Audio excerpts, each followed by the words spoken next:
کہ میں اس مشکل سے پناہ مانگتا ہوں جس کے حل کے لیے علی ابن ابی طالب موجود نہ ہو۔ خلیفہ دوم اپنے عہد خلافت میں حکومت کے زمانے میں، اب خلیفہ کی مشکلات کتنی تھیں یہ آپ اندازہ نہیں کر سکتے، چونکہ آپ ایسی سلطنت کے والی نہیں ہیں جس کی قلمرو کئی براعظموں میں پھیلی ہوئی ہو، جس کی فتوحات کا سلسلہ اتنا بڑھ رہا ہو، تو ایسے حاکم کی تو قدم قدم پہ مشکلات آتی ہیں، اندرونی مشکلات، بیرونی مشکلات، عدالتی مشکلات، فیصلوں کی مشکلات، قدم قدم پہ مشکلات آتی ہیں، اور وہ یہ کہہ رہے ہیں کہ میں ایسی مشکل سے پناہ مانگتا ہوں جس کے حل کے لیے علی ابن ابی طالب موجود نہ ہو۔ امت آج آپ کہتے ہو ہم ایسی مشکل سے پناہ مانگتے ہیں جس کے حل کے لیے نہج البلاغہ میں علی ابن ابی طالب کا کلام موجود نہ ہو۔ آپ کی تو کوئی مشکل نہیں ہے، مشکل مہنگائی ہے اپوزیشن حل کر دے گی، مشکل فلاں ہے اسٹیبلشمنٹ حل کر دے گی، مشکل فلاں ہے کوئی عرب ملک قرضہ دے دے گا، مشکل فلاں نوعیت کی ہے امریکہ مدد کرے گا، چائنا مدد کرے گا، چائنا پکا دوست ہے ہمارا، تم نے چائنا کو مشکل کشا مان لیا ہے اور ادھر سے دعویٰ رکھتے ہو علی مشکل کشا ہے۔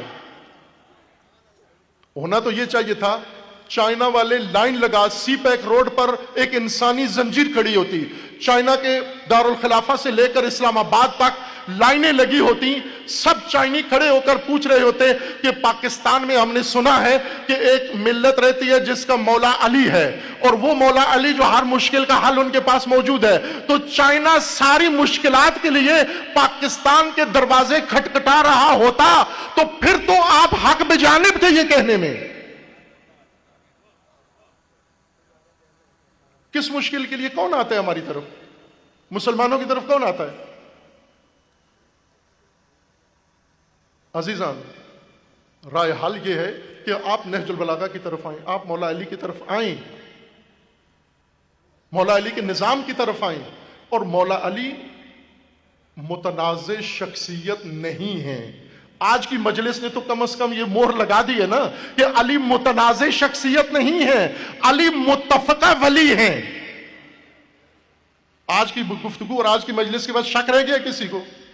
ناانصافی ہے اگر یہ ساری گفتگو جو سنے اور وہ کہے جی کہ اہل سنت مولا علی کو نہیں مانتے، یہ سخت ناانصافی ہے، یہ غیر منصف انسان ہے کہ جو مولا علی کے بارے میں یہ کچھ سن جائے۔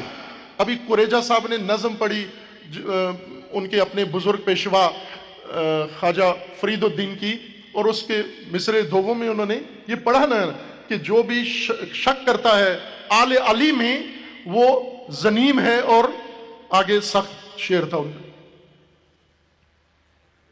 یہ اہل سنت کے پیر یہ پڑھ کے گئے ہیں، پھر کس کو شک رہ جاتا ہے؟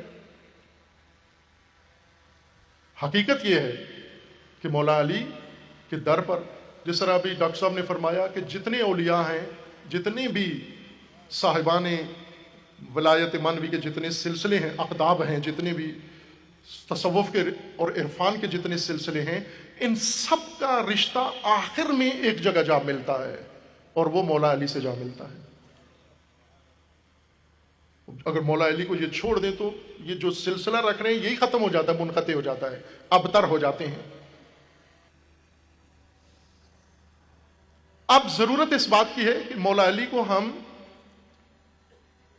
اپنے بچوں کی تربیت میں لے آئیں، مولا علی کو ہم اپنی معیشت کی بنیادوں میں لے آئیں، مولا علی کو ہم اپنے تعلیم کا حصہ بنا لیں، اپنے نصاب کا حصہ بنا لیں۔ ابھی مشترکہ قومی نصاب حکومت نے بنایا ہے، مولا علی کو بالکل بال کی طرح اٹھا کر نصاب سے باہر کر دیا ہے۔ ظاہر ہے جب آئی ایم ایف کے مامور بیٹھ کر نصاب امت اسلامی کے لیے بنائیں گے تو وہ تو مولا علی کے ذریعے نہیں بنائیں گے۔ اگر ڈاکٹر حسین محی الدین قادری ہوتے نصاب بنانے والوں میں تو یقیناً یہ کہتے کہ جب ہمارے خلیفہ دوم ہر مشکل کی جستجو علی ابن ابی طالب کے پاس جا کر کرتے تھے حل کی، تو آج ان کے پیروکار کہاں سے مشکل کے حل ڈھونڈے؟ علی ابن ابی طالب سے۔ اور ایسا ہی ان کے والد بزرگوار جنہوں نے ان سارے موضوعات کو سیر حاصل رہنمائی کی ہے امت کی سب کے لیے، تو یہ تعلیم کا حصہ بنانے کی ضرورت ہے۔ اب باقی ادارے بنائیں گے، اپنا وقت آئے گا بنائیں گے، لیکن جن میں بننا چاہیے وہاں تو بنائیں نا ہم۔ ایک بات جو عموماً ہم मीडिया पे भी सुनते हैं और मीडिया से पहले मजलिसों में होती थी, एक झगड़ा बिला ज़रूरत का, वो ये था कि अली मुश्किल कुशा हैं, अली से मदद मांगनी चाहिए या नहीं मांगनी चाहिए, और फिर इसको आके शिर्क व कुफ्र व जायज़ व नाजायज़ की बात में उलझा देते हैं। मैं अजीज़ान अर्ज़ करता हूँ कि अल्लाह ताला ने जो अंबिया बनाए हैं मुश्किल कुशाई के लिए बनाए हैं, मशगले के लिए तो नहीं बनाए। अगर उम्मत को कोई मुश्किल ही पेश नहीं आनी थी तो किसी नबी की क्या ज़रूरत थी आने की? अगर उम्मत की मुश्किल ही कोई नहीं थी तो आसमानी किताब उतारने की क्या ज़रूरत थी? अगर उम्मत की मुश्किल ही कोई नहीं थी तो इमाम बनाने की क्या ज़रूरत थी? ये सारी हस्तियां, ये आसमान से जो कुछ नाजिल हुआ, आज आपके मुल्क में एक बात जारी है, मीडिया 24 घंटे आपका दिमाग खपखपा रहा है, और मैं अक्सर लोगों को देखता हूं नफ्सियाती तौर पर अनफिट हो चुके हैं मीडिया की वजह से। क्योंकि जब भी अपना मोबाइल खोलते हैं टॉक शो, टीवी चैनल खोलते हैं टॉक शो, कोई और अखबार देखते हैं उसमें टॉक शो में क्या हो रहा है? अपोजिशन अदम एतमाद करने वाली है। क्यों अदम एतमाद करने वाली है? चूंकि पाकिस्तान की हुकूमत नाकाम हो गई है, इस नाकाम हुकूमत को खात्मा करें। अपोजिशन क्या कर रही है, हुकूमत क्या कर रही है, एस्टेब्लिशमेंट में क्या कर रही है? कोई मुश्किल है ना जिस वजह से ये सारे लगे हुए हैं इसके अंदर? क्या पाकिस्तान की कोई मुश्किल है या नहीं है? मुश्किल है। अब उस मुश्किल में सबसे बड़ी मुश्किल जो हम सब देख रहे हैं वो महंगाई है। महंगाई को बहाना बना करके तो इस मुश्किल को हल करो। हल कौन करे? अपोजिशन हल करे। जिसने मुश्किल पाकिस्तान की हल कर दी वो मुश्किल कुशा हो जाएगा। सबकी निगाहें एस्टेब्लिशमेंट पे लगी हुई हैं। आप कह रहे हो ना एस्टेब्लिशमेंट मुश्किल कुशा है, चूंकि उनके हाथ में चाबी है। उन्होंने अगर हिमायत हुकूमत की छोड़ी, हुकूमत खत्म हो जाएगी, अपोजिशन को मौका दिया, अपोजिशन आ जाएगी।